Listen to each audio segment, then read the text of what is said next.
Good morning students. आज हम lesson 9 औद्योगिक क्रांति और सामाजिक बदलाव सन 1750 से 1900 के बीच में क्या हुए, औद्योगिक क्रांति और सामाजिक बदलाव किस तरीके से हुए, इसके बारे में हम देखेंगे। तो चलिए बुक की ओर ध्यान देते हैं और आगे देखते हैं कि हमें औद्योगिक क्रांति और सामाजिक बदलाव में किन किन रूपों और किस तरीके से परिवर्तन दिखाई दिए हैं।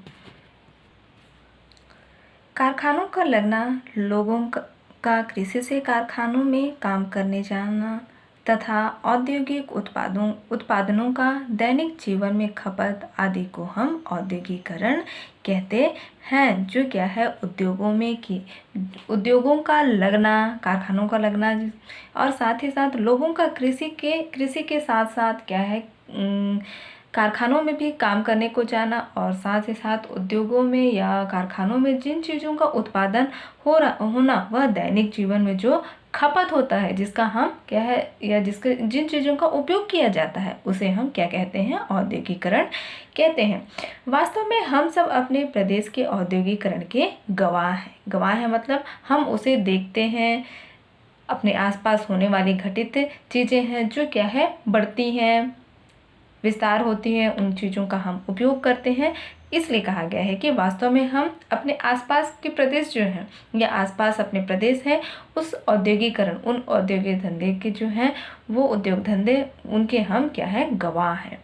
इससे हमारे जीने व सोचने के तरीकों में तथा हमारे परिवेश में भी बुनियादी अंतर आ जाते हैं। तो इस तरीके से जो औद्योगिकरण की वजह से हमारे जीने के तरीके, सोचने के तरीके तथा हमारे परिवेश, जो हमारे आसपास के जो परिवेश हैं, वो बुनियादी तौर से उसमें अंतर देखने को मिलते हैं। औद्योगिक उत्पादन हमेशा से नहीं था, यह ब्रिटेन में 18वीं सदी में शुरू हुआ। ये औद्योगिकरण क्या है, उत्पादन हमेशा से नहीं था, यह हमेशा से ये नहीं था, लेकिन क्या है, ब्रिटेन में इसकी शुरुआत क्या है, 18वीं सदी में शुरू की गई औद्योगिकरण की। आगे हम देखेंगे औद्योगिक क्रांति जो 9.1 में है। देखते हैं चलिए क्या क्या बताया गया है।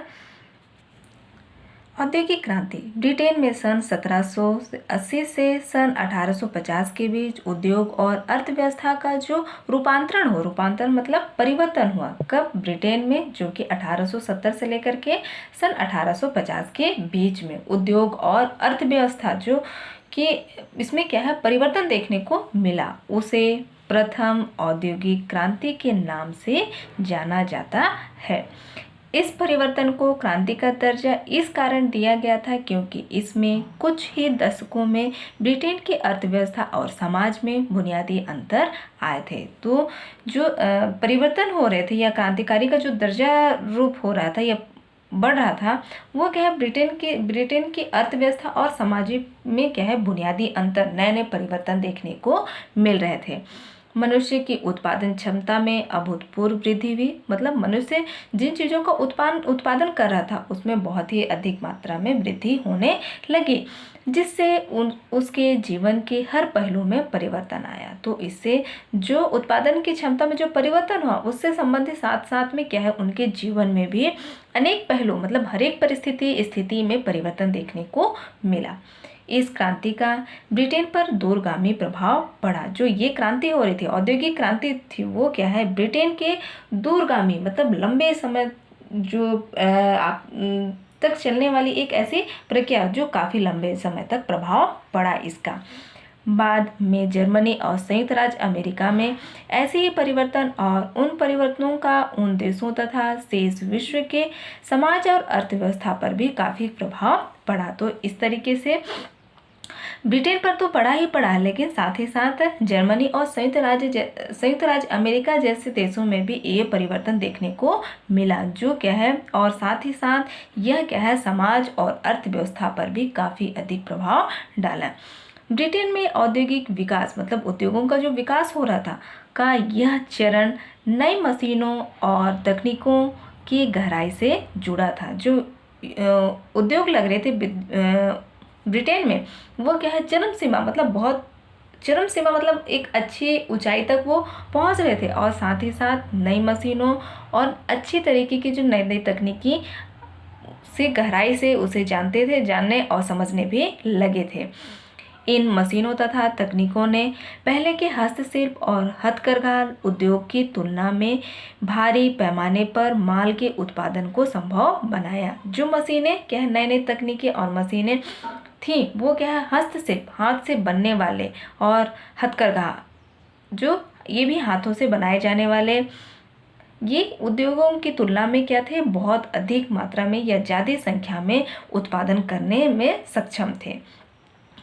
औद्योगिकरण की वजह से कुछ लोग समृद्ध हो गए। समृद्ध मतलब उन औद्योगिकरण की वजह से वो उनके पास हर आवश्यकता की चीज़ें पूरी होने लगी, पर इसके प्रारंभिक दौर में लाखों लोगों को खराब एवं बदतर परिस्थितियों में काम करना पड़ा। लेकिन जो शुरुआती दौर था उसमें लाखों लोगों की संख्या कैसी थी, बहुत ही खराब थी और बहुत ही बदतर परिस्थिति से में उन्हें काम करना पड़ा। इसमें स्त्रियां और बच्चे भी शामिल थे। इस जो औद्योगिक क्रांति थी या उद्योग से संबंधित जो भी थे इसमें बच्चे और स्त्रियां भी शामिल थे। इसके अलावा विरोध भड़क उठा।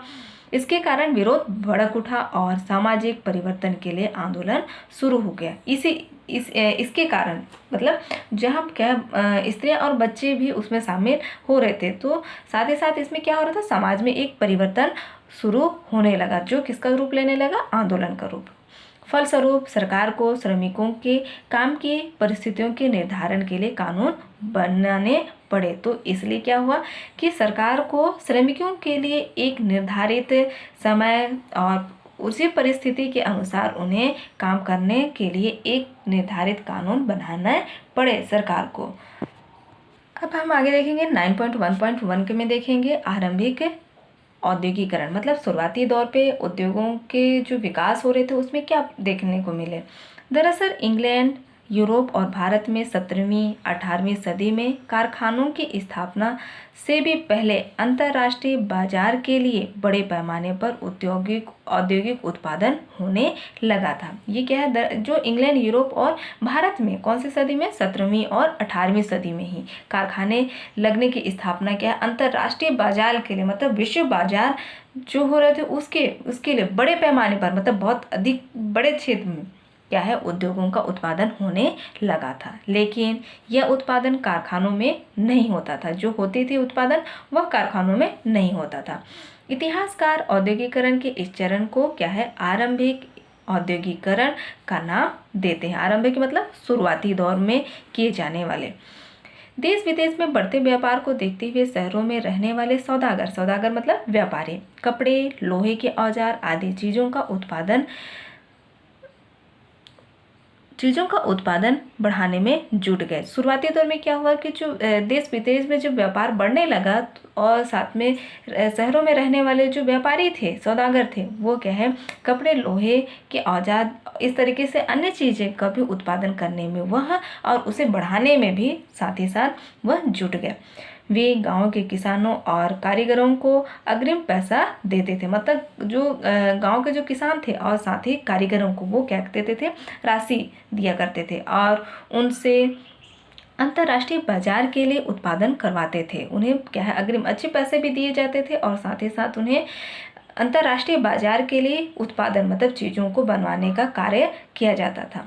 वे कारीगरों को विवश करते थे, मतलब उन्हें बनाने के लिए उन्हें जबरन थोपा जाता था कि वे निश्चित समय पर माल तैयार करके उन्हें ही बेचें। उन्हें ऐसा व्यस्त किया जाता था कि वह समय पर अपने माल को तैयार करें और उन्हें वह बेच दें। सौदागर व्यापारी शहरों में रहते थे, लेकिन उनके लिए काम ज़्यादातर देहात में रहता था। जो देहाती क्षेत्र थे उन जगह से वो अपने काम करवाते थे।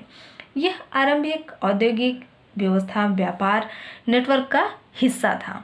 इस पर सौदागर का नियंत्रण था। जो आरंभिक औद्योगिक व्यवस्था जो थी उस पर जहाँ पे देहात में जो व्यापार चलता था उस पर नियंत्रण किसका होता था, सौदागर जो व्यापारी हुआ करते थे उनका नियंत्रण होता था।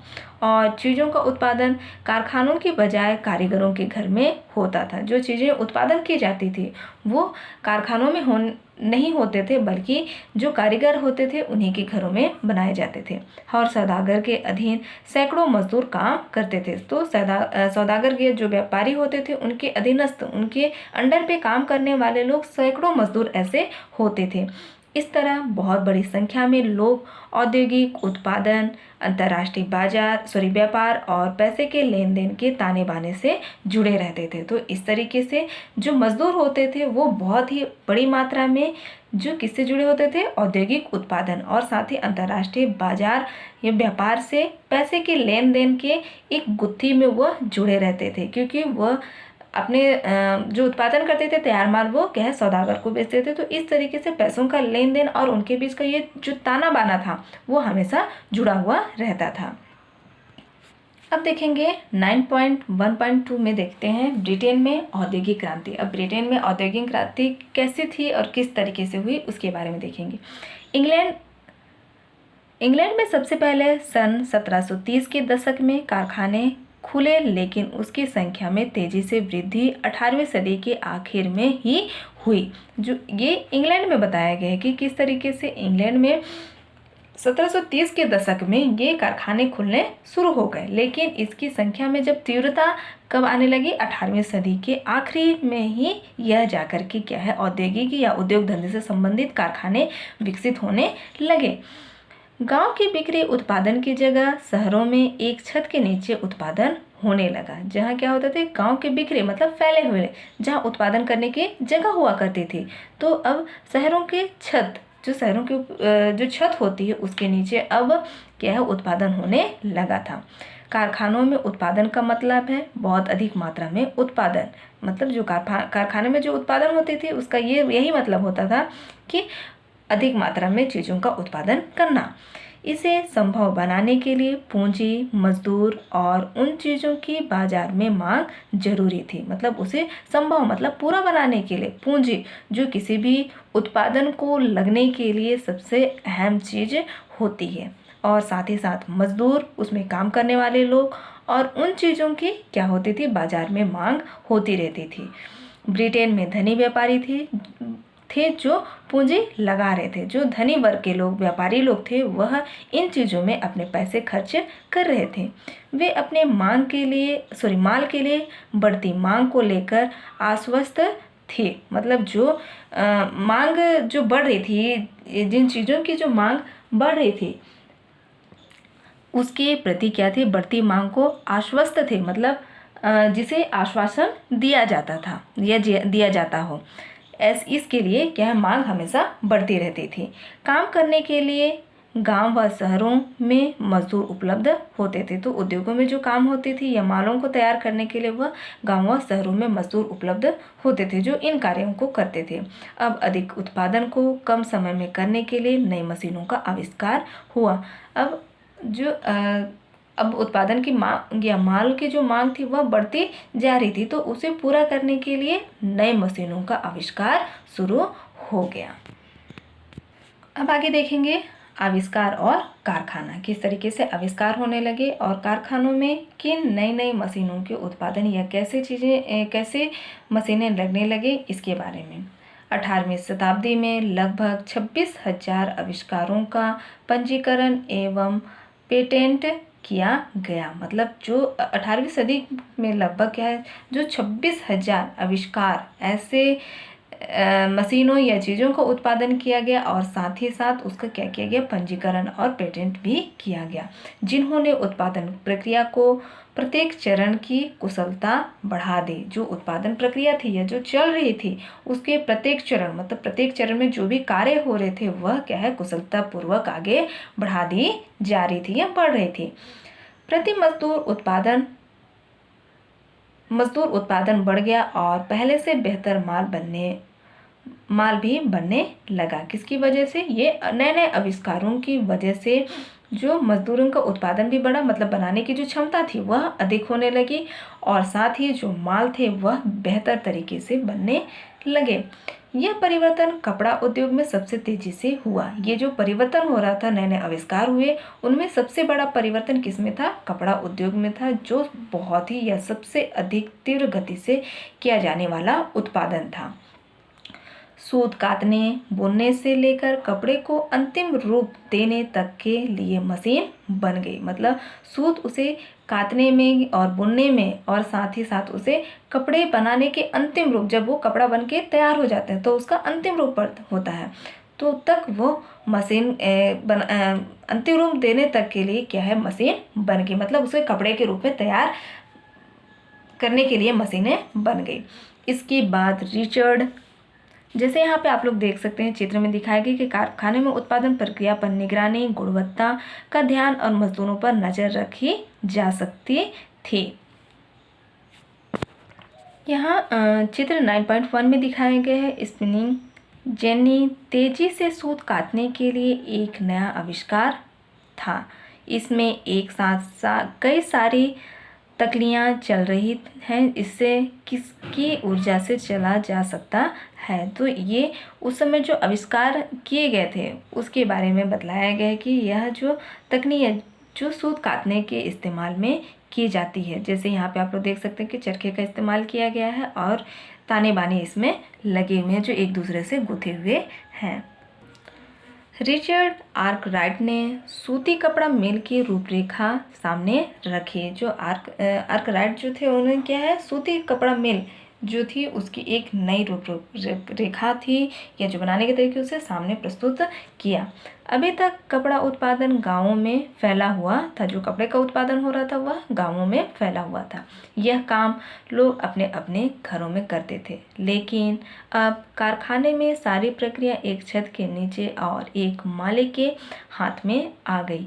अब क्या हुआ, उत्पादन प्रक्रिया जो चल रही थी वह एक थोड़ी परिवर्तन होने लगी और साथ ही साथ यह प्रक्रिया में अब सारे लोग एक ही छत के नीचे मिल करके एक मालिक के द्वारा किए जाने वाला काम कर रहे थे, जो किसके हाथ में आ गई, मालिक के हाथ में आ गई। इसके चलते उत्पादन प्रक्रिया पर निगरानी, गुणवत्ता का ध्यान रखना और मजदूरों पर नज़र रखना संभव हो गया था। तो इसके चलते जब एक छत के नीचे मजदूर काम कर रहे हैं तो उसमें क्या हुआ, साथ ही साथ उत्पादन की प्रक्रिया, उत्पादन कैसी हो रही है उस प्रक्रिया को देखने, उसकी गुणवत्ता किस तरीके से बन रही है, उसकी क्या खासियत है, इस चीज़ को भी देखा जा लगा और साथ ही मजदूर जो कार्य कर रहे हैं वह उस कार्य को भी ध्यानपूर्वक नज़र रख के किया जा सकता था। जब तक उत्पादन गांव में हो रहा था तब तक ये सारी बातें संभव नहीं थी। जब तक लोग अपने घरों में ही रह करके जब इस उत्पादन कार्य को पूरा कर रहे थे तो उन पर नज़र या उनकी मालिकों की देखरेख में नहीं होती थी, लेकिन अब इसे संभव हो सका। अब आगे देखेंगे लोहा इस्पात मशीनों के व्यापक उद्योग में कई बाधाएं आई। जो मशीनें जो थी उसके उपयोग में कई समस्याओं का सामना भी करना पड़ा था। अगर मशीनों को भारी मात्रा में काम लेना है तो उसके लिए मजबूत लोहे की ज़रूरत थी। जो क्या है, कारखानों में जिन मशीनों का उपयोग किया जा रहा था तो उन मशीनों को मजबूती के लिए क्या है, लोहे जैसी चीज़ों को उपयोग में लाना पड़ा था जो काफ़ी कठोर और मजबूत हुआ करती थी। इंग्लैंड इस मामले में सौभाग्यशाली था क्योंकि वह मशीनीकरण में काम आने वाली मुख्य सामग्रियां कोयला और लौह अयस्क बहुतायत मात्रा में उपलब्ध थे। तो जो इंग्लैंड था वह सौभाग्यशाली इसलिए था क्योंकि उसके पास ये चीज़ें अच्छी खासी और बहुत अधिक मात्रा में उनके पास उपलब्ध थी, जिससे वह आसानी से अपने मशीनीकरण या जो मशीनें बनाई जा रही थी वह काफ़ी अच्छी बनाई जा सकती थी। इसके अलावा वहाँ उद्योग में काम आने वाले अन्य खनिज जैसे सीसा, तांबा और रांगा भी खूब मिलते थे। तो इस तरीके से अन्य खनिज चीज़ें जो सीसा, रांगा और तांबा जैसे ये चीज़ें भी वहाँ पे अच्छी खासी मिल जाती थी। किंतु 18वीं शताब्दी तक वहाँ मशीनों में इस्तेमाल योग्य लोहे का उत्पादन नहीं होता था। लेकिन यह भी स्थिति कि 18वीं सदी तक क्या है, मशीनों में जिन लोहे का इस्तेमाल हो रहा था वह लोहा अब लोहे का उत्पादन नहीं होने लगा। मशीनों में जो अच्छे लोहे इस्तेमाल किए जा रहे थे अब उन लोहे का उत्पादन नहीं होता था। लोहा गलाने के लिए कोयले का उपयोग किया जाता था। इसमें कई समस्याएं थीं, जैसे यह पर्याप्त मात्रा में उपलब्ध नहीं था और यह उच्च तापमान पैदा नहीं कर सकता था। इस कारण घटिया किस्म के लोहे का ही उत्पादन होता था। तो जो लोहा गलाने वाली के लिए क्या है, लकड़ी और कोयले का इस्तेमाल किया जाता था। लेकिन समस्या ये थी उनके पास कि यह पर्याप्त मात्रा, मतलब इन चीज़ों को गलाने के लिए उनके पास पर्याप्त मात्रा के ऐसे साधन नहीं थे जिससे वह जब उसे उच्च तापमान दिया जाएगा तभी उस कोयले को क्या है, उसे लोहे को गलाने का इस्तेमाल किया जा सकता है। तो लेकिन उनके पास उच्च तापमान पैदा करने वाले ऐसे संसाधन नहीं थे, जिसकी वजह से क्या है, घटिया किस्म के लोहे का ही उत्पादन हो पाता था। जिस तरीके से यहाँ पे आप लोग चित्र में यहाँ पे दिखाया गया है, चित्र 8.3 में कोलब्रुक डेल औद्योगिक क्षेत्र का चित्र लोहे की दमन भट्टी है, जहाँ पे लोहे को गलाने का काम किया जाता था।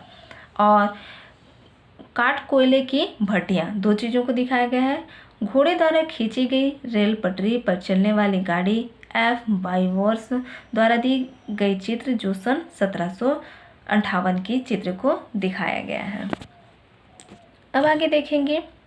ऐसे में इंग्लैंड का एक लोहार परिवार जिसका नाम अब्राहम डर्बी था, जो इंग्लैंड का एक लोहार था, मतलब लोहा बनाने वाली ऐसे परिवार से वह संबंध रखता था। कौन था? अब्राहम डर्बी था। वर्षों के प्रयोग से लोहा गलाने में क्रांतिकारी परिवर्तन लाने में वह क्या हुआ? सफल हुआ। मतलब लोहा गलाने की क्रांतिकारी, उसमें मतलब किस तरीके से लोहा को गलाया जा सकता है, ऐसे परिवर्तन उन्होंने लाए। उसके आविष्कारों में सबसे महत्वपूर्ण था लकड़ी कोयले की जगह पत्थर कोयले का उपयोग, जिससे दमन भट्टियों में उपयोग किया गया। उन्होंने क्या आविष्कार किया कि जो लकड़ी कोयले की जगह अब वह क्या है, पत्थर कोयले का इस्तेमाल किया जाने लगा, जिससे दमन भट्टी जहाँ पे लोहे को गलाने इस्तेमाल की जाती है या गलाने के लिए इस्तेमाल में किया जाता है, तो उनमें वह क्या है, पत्थर कोयले का इस्तेमाल किया गया। इन भट्टियों में जो पिघला हुआ लोहा निकलता था वह पहले की अपेक्षा बहुत बढ़िया और उसकी ढलाई की जा सकती थी। जो उन्होंने अब्राहम डर्बी के माध्यम से जो आविष्कार किए गए थे, उसमें क्या है, पत्थर कोयले का इस्तेमाल किया जाने लगा, जिससे पिघला हुआ कोयला निकाला जा सकता था। जो पहले की अपेक्षा, जो पहले लकड़ी कोयले का इस्तेमाल किया जाता था, उसकी अपेक्षा अब क्या है, अच्छी क्वालिटी या बढ़िया किस्म की लोहे निकलने लगे, गलने लगे, और साथ ही साथ अच्छी होती थी और उसकी ढलाई भी की जा सकती थी। लंबी ढलाई मतलब लंबी प्लेट के तौर पर उसे फैलाया जा सकता था। इस कारण लोहे से अनेकानेक उत्पादन बनाना संभव हो गया। तो इसी तरीके से जब लंबी ढलाई की जाए तो इसके साथ साथ क्या है, लोहे का जो उत्पादन वह तरह तरह की या विभिन्न प्रकार की चीज़ें, लोहे से तैयार की जाने वाली चीज़ें उत्पादन हो पाए। चूँकि लोहे में टिकाऊपन अधिक होता है मतलब वह लंबे समय तक चलने वाली चीज़ें हैं, इसलिए इसे मशीन, रेल पटरियाँ और अन्य वस्तुएं बनाने के लिए लकड़ी से बेहतर सामग्री माना जाने लगा, क्योंकि यह लंबे समय से तक चलती थी और इसलिए इसका इस्तेमाल मशीन जैसे रेल पटरियाँ हो गई और अन्य वस्तुएं जो लकड़ी की अपेक्षा बेहतर चीज़ें या लंबे समय तक चलने वाली चीज़ें बनाने में संभव हो पाया और इसका इस्तेमाल भी किया जाने लगा। लकड़ी तो कटफट या जल सकती थी, लेकिन लोहे के भौतिक और रासायनिक गुणधर्म को नियंत्रण किया जा सकता था। लकड़ी क्या है, वो या तो फट भी सकती थी और जल भी सकती थी, लेकिन लोहे के जो भौतिक गुण और उसके रासायनिक गुणधर्म को भी नियंत्रण किया जा सकता था, मतलब कम ज़्यादा उसमें की जा सकती थी। इस तरह औद्योगिक क्रांति जो कपड़ा उद्योग से शुरू हुई, वह क्या है, सबसे शुरुआती तौर पे हमने ये देखे कि औद्योगिक क्रांति में सबसे पहले क्या है, कपड़े उद्योग में बहुत अधिक और तीव्र गति से परिवर्तन देखने को मिला। अब लोहा इस्पात के मशीन निर्माण पर केंद्रित होने लगी। अब क्या है, शुरू में हमने कपड़े उद्योग पर देखे, लेकिन अब लोहे में जब परिवर्तन आने लगा, क्रांतिकारी परिवर्तन, तो लोहा इस्पात अब मशीन निर्माण पर अब केंद्रित होने लगे, मतलब उस मशीन निर्माण पर अब कार्य होने लगे। लौह अयस्क और कोयले का उत्खनन तेजी से बढ़ा और इन खानों के पास ही नए कारखाने लगने लगे। अब परिवर्तन किस में आई? लौह अयस्क में और कोयले के खनन मतलब खुदाई की जाने में तेजी से परिवर्तन होने लगा और साथ ही साथ इन खानों के पास जहाँ खुदाई की जाती थी वहाँ नए नए कारखाने भी विकसित होने लगे।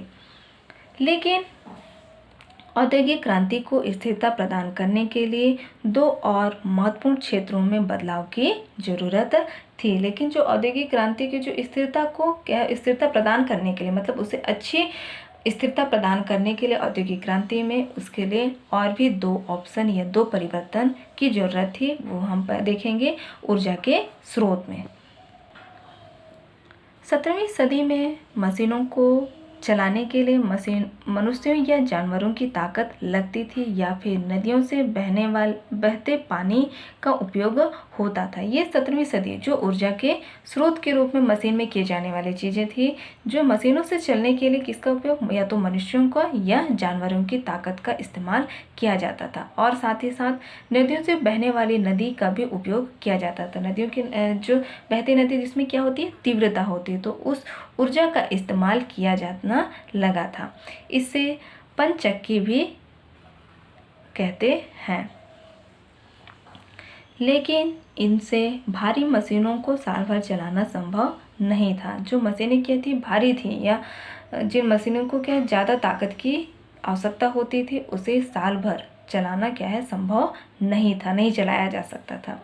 इस क्षेत्र में भाप की शक्ति के उपयोग ने क्रांति ला दी। यूँ तो भाप की शक्ति का पता पहले से था, मगर जेम्स वाट जन्म सन 1736, मृत्यु सन 1819 ने एक ऐसी मशीन विकसित की जिससे भाप का इंजन एक प्राइम मूवर यानी प्रमुख चालक में काम देने लगा। तो इस तरीके से क्या है? भाप की शक्ति के उपयोग से क्रांति लाने लगी या शुरू होने लगी। वैसे तो यहाँ ये भी बताया गया है कि भाप की शक्ति का उपयोग पहले से पता चल गया था, लेकिन जेम्स वाट जिन्होंने एक ऐसे मशीन को विकसित किया जो भाप के इंजन के द्वारा से चला जा सकता है, जिसे प्राइमर मूवर यानी एक प्रमुख चालक के रूप में काम देने वाला मशीन सामने आया। इससे कारखानों में मशीनों को चलाने के लिए ऊर्जा मिलने लगी। इस तरीके से जो भाप से चलने वाले इंजन के जब इस्तेमाल किया जाने लगा या चालक के रूप में काम देने लगा, तो इससे मशीनों को क्या है? चलाने के लिए ऊर्जा मिलने लगी। 18वीं शताब्दी के अंत तक जेम्स वाट के भाप इंजन ने जानवरों और बहते पानी की शक्ति के स्थान लेना शुरू कर दिया। तो इस तरीके से जेम्स वाट के द्वारा जो आविष्कार किए गए थे वह क्या है? जानवरों और मनुष्यों के द्वारा भी साथ ही साथ मनुष्य, जानवर और बहते पानी की जो शक्ति का इस्तेमाल किया जा रहा था उस जगह पे अब भाप इंजन का ऊर्जा का इस्तेमाल किया जाना शुरू हो गया। तो बच्चों आज के लिए हम इस लेसन से यहीं तक पढ़ेंगे। आप लोगों का होमवर्क है क्वेश्चन नंबर 1, प्रारंभिक औद्योगिकरण और कारखाना उत्पादन में क्या समानताएं व अंतर हैं। क्वेश्चन नंबर 2, ब्रिटेन में औद्योगिकरण के लिए किन लोगों ने पूंजी निवेश किया था।